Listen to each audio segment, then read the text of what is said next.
You're listening to Footy Roundup. Rob Serjanik, Matt Tidcombe, reunited, and it feels so good, Matty.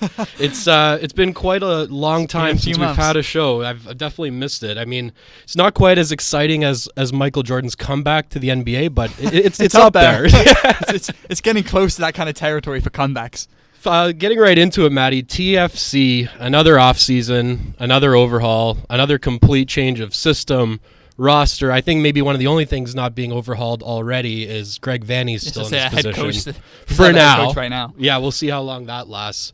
What are your thoughts on TFC's offseason? I mean, much needed in my opinion, and it seemed like they were super active as well. Yeah, they've been really active. Probably the most active team in the MLS, actually. I think just straight up, obviously, let's just go straight into Giovinco. It's a great signing, I think. The fact that they managed to get him to come over early as well. I think that's a big one, yeah. It's a huge to try one to get him settled. I mean, the start. If you look back to the start of last year when they had Defoe at the very beginning of the season, they won in Seattle the first game of the year when Defoe scored twice, and Defoe actually was the guy who got them off to that hot start, and then obviously he got injured, and the rest is history. But so having Giovinco right there from the beginning is going to be huge for them, and obviously with Jose Altidore in there as well, that's two really good players they have up front now. Matty, just a quick sidebar with our show coming back now. We're going to be having a new format, first half and second half. That way the listeners can kind of cut to whatever it is specifically that they want to hear. I know you told me before we started. It's all gold. It's all gold, baby. So the first half we're going to be covering, the MLS offseason, I guess, primarily from the Canadian club perspective, as well as our thoughts on the transfers. Second half will be the big four leagues, Premiership, La Liga, Bundesliga, and Serie A. Getting back to TFC, Giovinco's got to be the big signing here. Yeah, no question about it. I mean, Altidore, bringing him in is a big signing. But, yeah, I think Giovinco, especially a guy who's, early to mid to late 20s. He's still kind of in his prime. Yeah. He's had some good experience in Juve. He's won a couple of league titles, etc. Featured for the national team as well. Exactly. So, I mean, he's a huge signing. I think he's a bigger and better signing than Jermaine Defoe was. I think the potential is there. I mean, the thing with Defoe scored, though. I mean, it was a more tangible impact, I think, for casual fans seeing Defoe on the score sheet twice. I don't think Giovinco's going to be putting in, nearly the goal rate that Jermaine did, but you'd hope that he'd impact the game at a higher level. I think he's going to be better than Defoe. I really believe How would you quantify better, though? Well, being healthy for a whole year would be nice. Yeah. But I mean, I think the team results maybe. But I think half the thing here though is that Giovinco won't have the pressure Defoe had. Like Defoe's partners were a Gilberto who was garbage for about 2/3 of the season. Turned it around the second half. Yeah, I mean, don't get me wrong. He had a great second half of the year, and he's partially why TFC were able to stay in the playoff hunt as late as they did. When Defoe was out injured. But I mean, to me, it's like he's gonna have less pressure because Defoe was the guy who's expected to score. But now with Altidore here as well, and you still have Luke Moore. So I mean, they brought in Robbie Finley as well, Marco Delgado. So there's a couple of different options up front now. So I think Giovinco will have less pressure, but I still think he'll bag around 15 goals this year. Yeah, and hopefully a good number of assists as well. Right. Something that seemed just so TFC to me, Matt. I saw on Twitter some of the reaction that they asked Giovinco what his preferred position was, and he said that he likes to play in an out-and-out striker, advanced kind of role. And they asked him, Bazbachenko, during the press conference, where do you envision Giovinco playing? He goes, well, a traditional number 10 guy behind the strikers. So I just wondered, did they even ask this guy, hey, like, what position do you want to play when they get here? Or did they just assume, create a fulcrum? But I think the intent is for him to play the quote-unquote 10 role and, kind of set up the forwards and link up the mid to the attack. And hopefully he's up to the task. They probably think Altidore was signed as a defender. Like, after his awful goal-scoring ratio in Bendik England. needs a push at the back, doesn't he? Yeah, or Stephen Caldwell or whoever. But, I mean, at the end of the day, they got options up front now. The other question here, though, is what they do with Gilberto. Because obviously MLS can only have 3 designated players. There was talk about a fourth for a while. It seems like, I think it's almost like a TFC rule. They just keep pushing it, hoping they can keep Gilberto. But I don't think it's going to happen, especially because the MLS season starts in 6 weeks now. The unfortunate thing for Toronto, though, I think Gilberto would fit in good with this roster. Having Altidore a little more forward and Gilberto behind him and Giovinco kind of linking both of them. Right. It would be nice if he could stay, but it seems like the writing's on the wall. I mean, you have no option here because you're not going to go down the middle of the park. I can't see. Unless let's get rid of Michael Bradley to keep Gilberto. Yeah, it's not going to happen. So but when you look at it though, like 3 designated players of Michael Bradley, Altidore, and Giovinco, that's It's not bad. For MLS, that's a really good. What are your thoughts on Altidore? I know I was a little higher on the signing than you were initially, but you seem like you're coming around a little bit. I like it. I think his game suits MLS because he's such a big physical guy, and so many of the MLS defenders he works hard too. Are not like that. But what bothers me is the fact he just couldn't score when he was in England. Mm-hmm. He was absolutely shockingly bad for Sunderland, like historically bad. I think he had. I'd have to double check the number exactly, but I think it was like 3 goals in like 50 appearances. I think it was even less. It was absolutely shambolic. I mean, I think he'll come to MLS, and I think between him and Giovinco, they're going to bang in, I don't know, around 25 goals. But I think 25 goals would be the magic number of what you'd hope would be the minimum that they could produce together. Well, you would think so, right? Yeah. Because like I said, I said to you last year, you take out, I mean, Defoe was quite good when he played for the most part.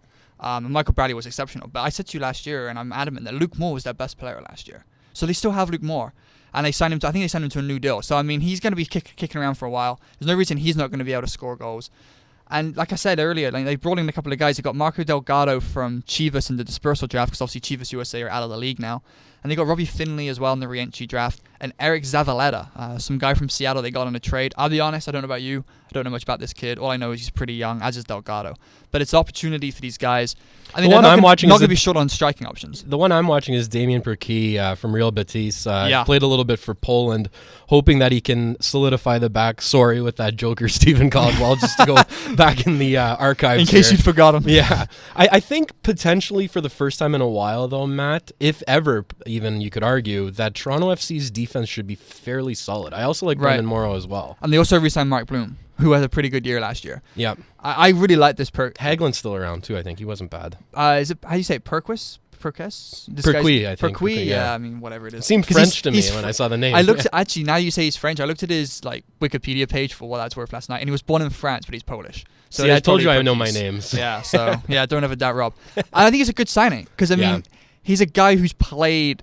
I think anytime you can take a guy from Europe who's played many, many years in La Liga or the Premier League or Bundesliga or Serie A, or the national team too. Even that's high-level competition. Exactly, right?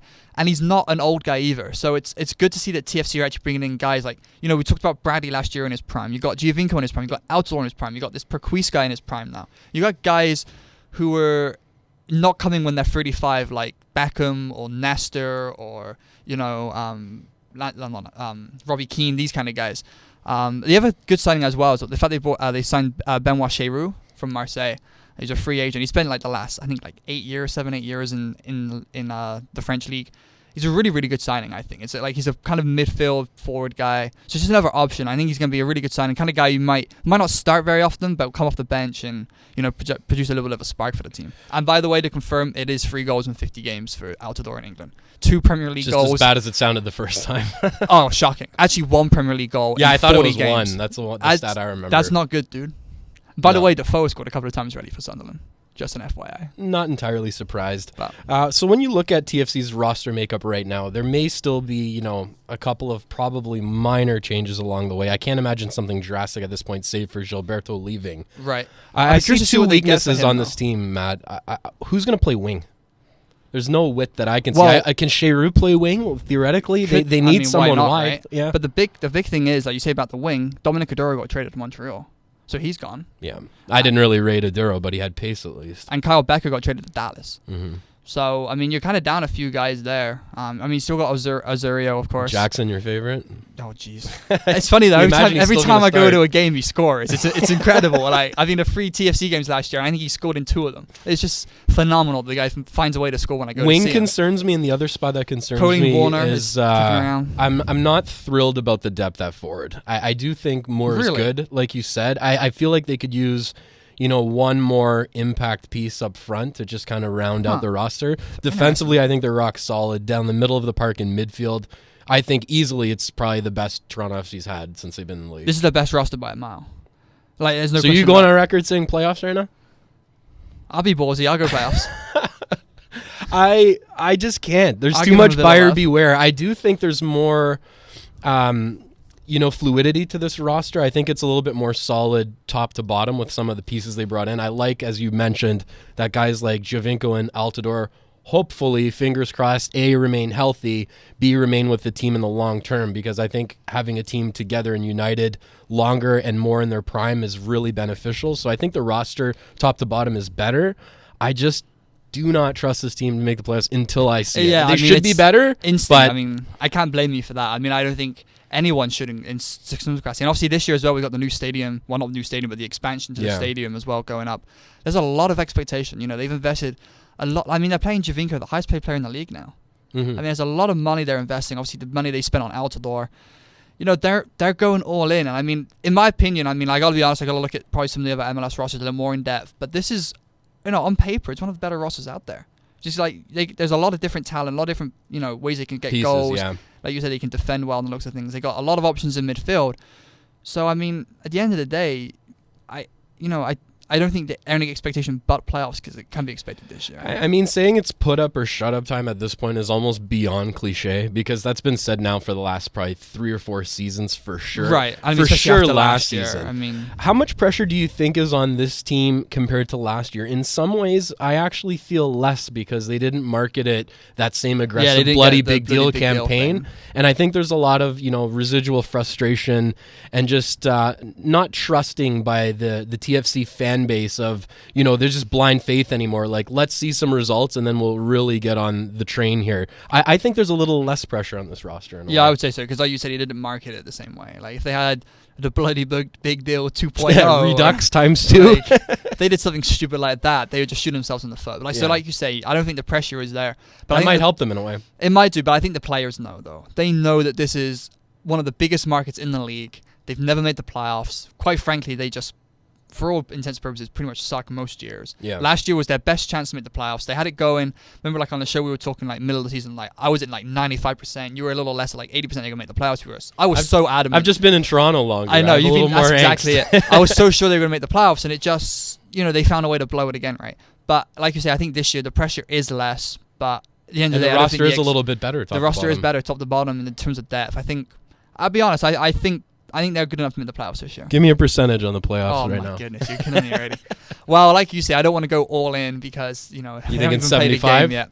I would say 70%. I'll go two increases as the season progresses. I'm keeping it 50-50 till I see how things look going forward. It's a cop-out, I know. Call that answer. It's like okay, you want 51% playoffs? 51, I'm leaning slightly. There you go. Slight advantage to the playoffs. But they got the makeup to get it done this year. But. Matty, quickly moving on to the other Canadian teams. In Montreal, Marco Di Vaio, you know, I guess as close as you can get to legendary in MLS for a team that hasn't been around too long. He did score in his last game. Made no, you know, secret that he was going to retire. He's out in Montreal. In our Nigel Reo-Coker, I know you'll remember him, former Englishman, English international, I guess I should say. He was picked up in the waiver draft, and they also picked up a young defender by the name of Victor Cabrera from River Plate on loan, a youngster that I think they're hoping is going to stick there. Not too much that we've seen from Montreal this offseason. Yeah, not much at all. I mean, replacing Di Vaio is going to be the big thing here, getting goals. Reo-Coker's a pretty good signing. He went to Chivas, and they got him on the waiver draft, as you said.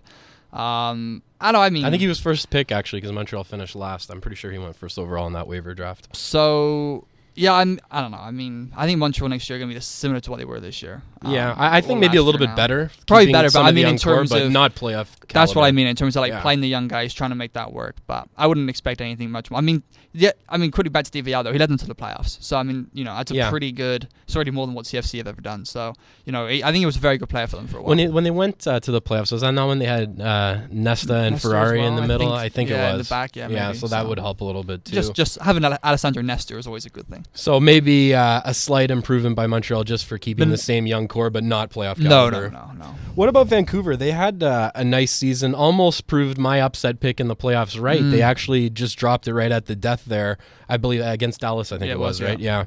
What do you see from them going forward? I think they are still a playoff team in my estimation. I mean, they bring back a lot of the same guys. Yeah, that's the thing, right? Like, you look at the players who have gone out. Sebastian Fernandez is probably the biggest name. Loss, yeah. Andy O'Brien, I don't know, it's a name to us because he played so long in England, was quite good playing in the Premier League. But the rest of it as well is not anything that you wouldn't, I don't know, it's not a shock. So like you say, it's a lot of the same guys. I think they're a fringe playoff team again. You know, like what they were last year, 6th in the league, getting in like the last couple of days of the season over Portland. I don't think they're any more or any better than that. They're no better or worse than that, I should say. So they still got a lot of their 5, core, 6, though. 7, 8 is probably where I'd put them in the league. I think Pedro Morales, you can make a case, might be the best player in MLS right now. Yeah, you Vancouver. could. He's fantastic. If someone argued that, I don't think you could. You'd have to listen to them. Anyway, he's back. Eric Hurtado's back. Kakuta Mane. They still have some good pieces. Russell Tybert's coming along. I really rate the job that Carl Robinson did there. I think he's really gotten that young team to bond well together. Right. I would say I think Vancouver's back in the playoffs, but it's going to be close again. It's going to go pretty well, I think, to the death. And some other quick MLS notes. Obviously, Frank Lampard is not coming until the middle of the season now, after the Premier League season's over with Man City. Really weird situation, but it is what it is. And that's one I want to see. Like, does he still come if he still has something? Oh, I'm 100%. Yeah? He sure does. Oh, yeah. It feels Beckhamish when Beckham got the taste of AC Milan. And and was hesitant to come back a little. I think Frank will come over. He's already extended his stay by being able to, because he was meant to come over now, right, in January, but he's managed to get his stay until the end of the year. He's going to probably win a Premier League title with Man City. No, he's not, because Chelsea are top. But in time, I don't know. It's just, to me, I didn't like it. You signed to play for a club, and now you're backing out because it's kind of adding all these you're kind of nice variables. playing in the Premier League again. Yeah. But it is what it is. And obviously, they have a big one. If Steven Gerrard is leaving Liverpool to go to Matt, my question to you is: how quickly are you going to make a track with an 8x10 to get Steven Gerrard to sign your photo? Well, I don't have a photo of Stevie G. Not yet. Not yet. No, no, honestly, like, all jokes aside, I know he's one of your favorites. He's one of my favorite players of all time. It's just a great player, just a phenomenal player. It's kind of a shame. I'm surprised he's leaving Liverpool. Yeah. I feel like he still has a little bit to offer. I think the move to MLS will be a good one for him. But I don't think he'll ever get over Liverpool's collapse in the Premier League last year. But it's going to be a shame that he's going to leave there without winning the Premier League title. But they're still in the FA Cup and they still got the Europa League. So they did have that comeback in the Champions League too against Milan. That was kind of good, right? Yeah. Well, he's got that on the. Oh yeah, he's won everything with them besides from the Premier League. But which I guess, correct me if I'm wrong, is generally the biggest deal in England, right? To win the Premier League? Some people might argue that like the Champions League is bigger because I personally would, because you're going against those top clubs, all that stuff. But I don't know. It's just the fact over 38 games you're the best team, right? Yeah, country bragging rights, and David Villa coming over too, actually. Yeah, of course. Yeah, with New York as well. So. Matty, moving on to transfers before we go to break here. What were your thoughts about the transfer window? Well, a little plug here. We have a website now, thefootyroundup.wordpress.com. So check it out. We got some stuff on there. We're going to upload our shows to the site as well. We also have a Twitter page @footy_roundup. So give us a follow on that as well. So anyway, the plug I'm making is that I wrote a January transfer window starting 11, like all the best players you kind of moved. There were some pretty big players on the move though. Goalkeepers there weren't too much, but defender-wise, your boy Tin Jedved has joined Bayer Leverkusen permanently now from Roma, and he's turned out to be a great player for them. Yeah, my own bias aside, I think two of the potentially big long-term signings here are the two Croatian guys. Tin Jedved going from, Roma and Leverkusen, now making it official. I think he's going to become a fixture on the Croatian national team. He's a very good player. Gets 19. Forward, and he's young and he's fast. Really good and player. The other one, Andre Kramaric, who I've been kind of, stoking the fires for him since we were last on the show, ended up going to Leicester City as opposed to Chelsea, where it was rumored he was going to be going. I personally like the move. I think it's a good way for him to get introduced to the EPL and not, thrown into the gauntlet that is Chelsea. And realistically, at this point, he's not going to play at Chelsea behind Costa, Drogba for another season. Loic Remy's still there. I could see him. I think Chelsea in 2 years or so would be a great move for him if he keeps developing. I love him as a player. He's not fast, super fast, not super physical. It doesn't sound like I'm selling his traits right now, but he's a true poacher's goal scorer. He reminds me a little bit of Davor Suker. Not saying that they're the same player by any stretch. Suker's one of the top of all time, but he has that same mentality, Matt, that you give him a half yard of space and he finds it for himself. Ball top corner, bar down and in. He's a very, very good player. What else has caught your eye? Well, also as well, back to him is the fact that he might be playing in the Championship next year, though, especially because Leicester in the relegation zone. I'm okay with that, though. Probably going down. Yeah, I think if he can help them get back up, it'll be kind of a good way for his stock to go up and his experience to develop at a little bit of an easier level. For sure. Because right now, Leicester, they don't have much pieces around him to set him up anyway. Like David Nugent's their best striker right now. Yeah, and where's the width and where's the creativity coming from? It's just a couple strikers on an island, and if they're not doing it all themselves, they're not going to be doing it. There's a reason they're bottom of the table. Exactly. I'm cool with them going down a league and then working their way up and maybe growing as a team. I don't think he's going to be there for long. 2 seasons tops, and he's going to move on.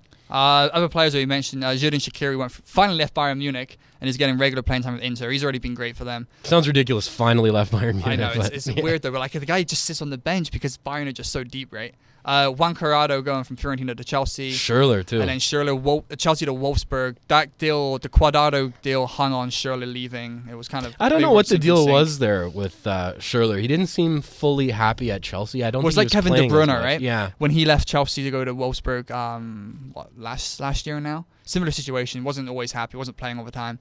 And Wolfsburg are flying right now. They're doing really well in the Bundesliga. So. Yeah, it seemed like Mourinho rated Willian a little higher than Schürrle. He was playing and featuring more, and I don't know. They're a little bit different players. I think you can make a case for either guy. I take Schürrle personally. But what about Matteo Destro? That's an interesting one. Yeah. Roma to Milan on loan, and then the option to sign him permanently for €16.5 million.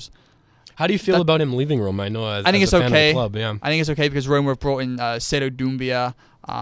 They also brought in a couple of other guys, Victor Arbo. So they've got guys to replace him. So it's not the end of the world. But Destro's been a really good player the last couple of years. Just a couple of other big transfers, I guess, is Wilfred Boney went from Swansea to Man City. I don't understand why he did that. He's not going to play much at City, in my opinion. I don't see how he could. What, Dzeko, Jovetic, and Aguero? That Aguero guy? Yeah, he's all right once in a while. I don't know. Like, to me, if you're going to leave Swansea, fine, but go to, I don't know, Liverpool or Spurs or Everton, like one of those kind of teams like that. Borderline Champions League, Europa League team. But it is what it is, right? Obviously, we've got Fernando Torres. This happened a long time ago now because it was started the year. Torres was a strange one to me. Lucas Podolski went to Inter Milan. Mandzukic has been scoring and playing well for Atletico. The only thing I can think here when Torres is coming in, are they just going to flip him and make some loot? Like I doubt it. Because his loan is like 18 months. Right? Oh, Torres is? Yeah, it's a year and a half. So they've been playing them together a little bit, which I Torres thought was strange. has played really well. Like, he scored I think 3 or 4 goals already. He had an assist in Atletico's win at the weekend, which we'll talk about after the break. I mean, he's been really He's good. A tough guy to get a read on. Torres, what's going on with him? I think the fact he's back at his home club just settled him down. So. Well, hopefully. We'll see how that goes with them. They definitely have improved their attacking depth going forward. Matty, after the break, we're going to come back and discuss the Big Four leagues.